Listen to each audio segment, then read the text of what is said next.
20 years after. Chapter 16. The Duc de Beaufort. The circumstances that had hastened the return of D'Artagnan to Paris were as follows. One evening, when Mazarin, according to custom, went to visit the Queen, in passing the guard-chamber he heard loud voices.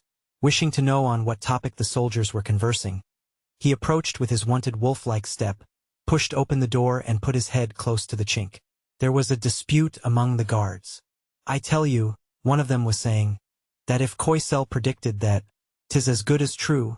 I know nothing about it, but I have heard say that he's not only an astrologer but a magician. Deuce take it, friend, if he's one of thy friends thou wilt ruin him in saying so. Why? Because he may be tried for it. Ah, absurd.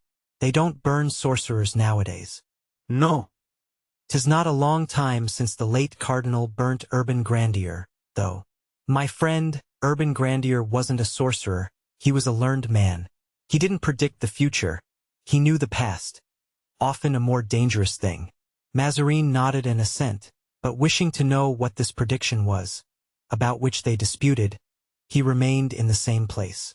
I don't say, resumed the guard, that Coysel is not a sorcerer, but I say that if his prophecy gets wind, it's a sure way to prevent its coming true. How so? Why, in this way, if Coysel says loud enough for the cardinal to hear him, on such or such a day such a prisoner will escape. 'Tis plain that the cardinal will take measures of precaution and that the prisoner will not escape. Good Lord, said another guard, who might have been thought asleep on a bench, but who had lost not a syllable of the conversation. Do you suppose that men can escape their destiny?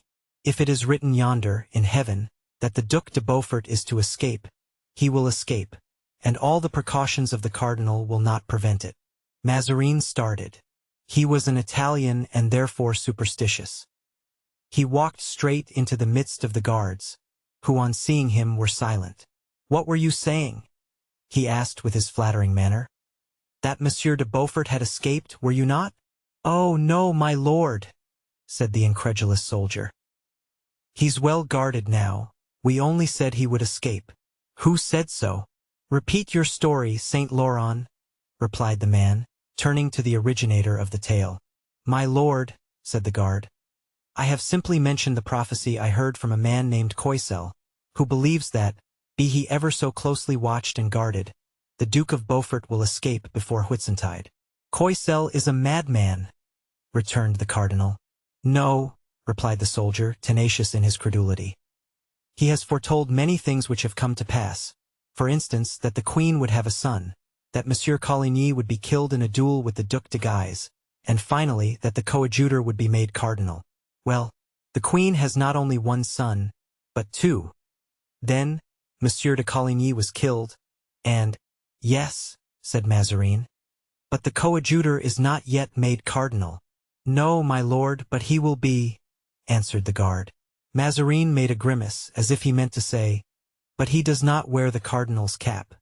Then he added, So, my friend, it's your opinion that Monsieur de Beaufort will escape? That's my idea, my lord, and if your eminence were to offer to make me at this moment governor of the castle of Vincennes, I should refuse it. After Whitsuntide it would be another thing. There is nothing so convincing as a firm conviction. It has its own effect upon the most incredulous, and far from being incredulous, Mazarin was superstitious.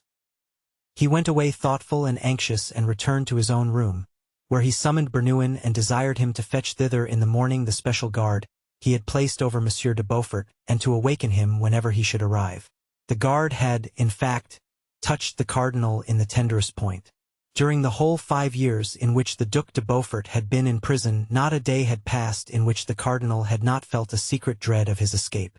It was not possible, as he knew well, to confine for the whole of his life the grandson of Henry IV, especially when this young prince was scarcely 30 years of age. But however and whensoever he did escape, what hatred he must cherish against him to whom he owed his long imprisonment, who had taken him rich, brave, glorious, beloved by women, feared by men, to cut off his life's best, happiest years. For it is not life, it is merely existence, in prison.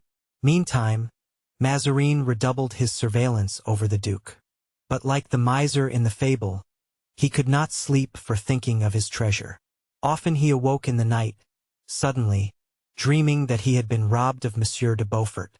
Then he inquired about him and had the vexation of hearing that the prisoner played, drank, sang, but that whilst playing, drinking, singing, he often stopped short to vow that Mazarin should pay dear for all the amusements he had forced him to enter into at Vincennes.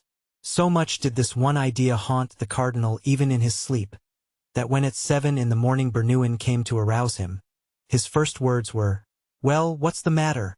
Has Monsieur de Beaufort escaped from Vincennes?" "I do not think so, my lord," said Bernouin. "But you will hear about him, for La Ramee is here and awaits the commands of your eminence." "Tell him to come in," said Mazarin, arranging his pillows, so that he might receive the visitor sitting up in bed. The officer entered, a large fat man, with an open physiognomy. His air of perfect serenity made Mazarin uneasy. "Approach, sir," said the cardinal. The officer obeyed. "Do you know what they are saying here?" "No, your eminence."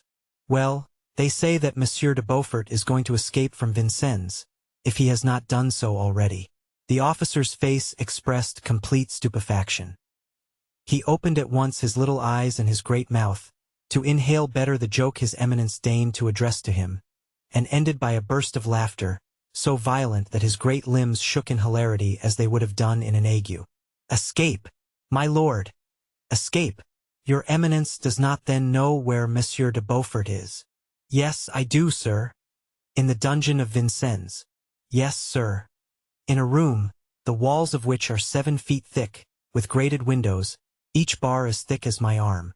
"Sir," replied Mazarin, "with perseverance one may penetrate through a wall, with a watch-spring one may saw through an iron bar. Then my lord does not know that there are 8 guards about him, for in his chamber, for in the antechamber, and that they never leave him." "But he leaves his room, he plays at tennis at the mall?"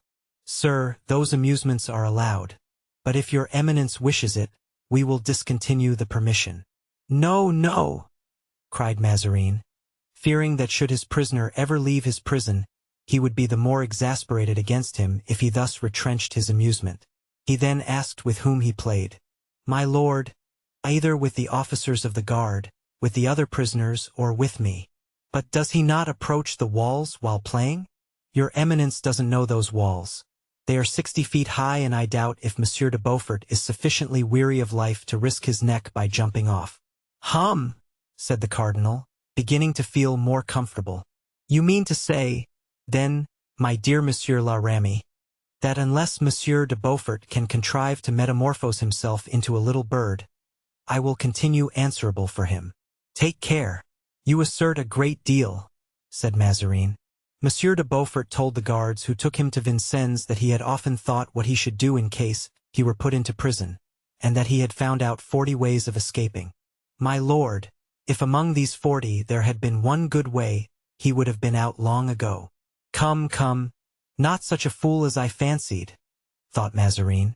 "Besides, my lord must remember that Monsieur de Chavigny is governor of Vincennes," continued La Ramee, "and that Monsieur de Chavigny is not friendly to Monsieur de Beaufort."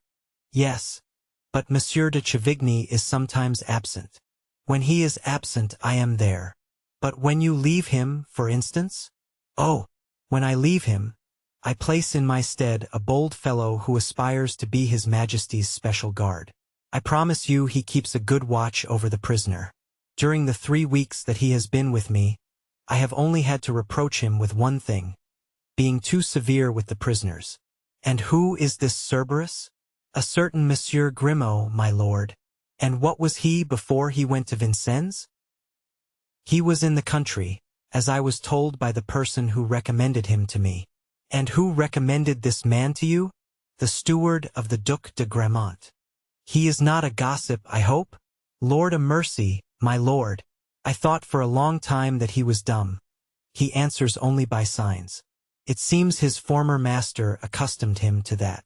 "Well, dear Monsieur La Ramee," replied the cardinal, "let him prove a true and thankful keeper, and we will shut our eyes upon his rural misdeeds and put on his back a uniform to make him respectable, and in the pockets of that uniform some pistoles to drink to the king's health."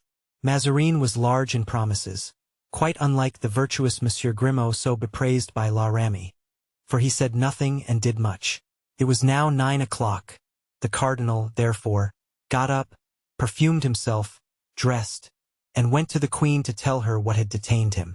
The queen, who was scarcely less afraid of Monsieur de Beaufort than the cardinal himself, and who was almost as superstitious as he was, made him repeat word for word all La Ramie's praises of his deputy.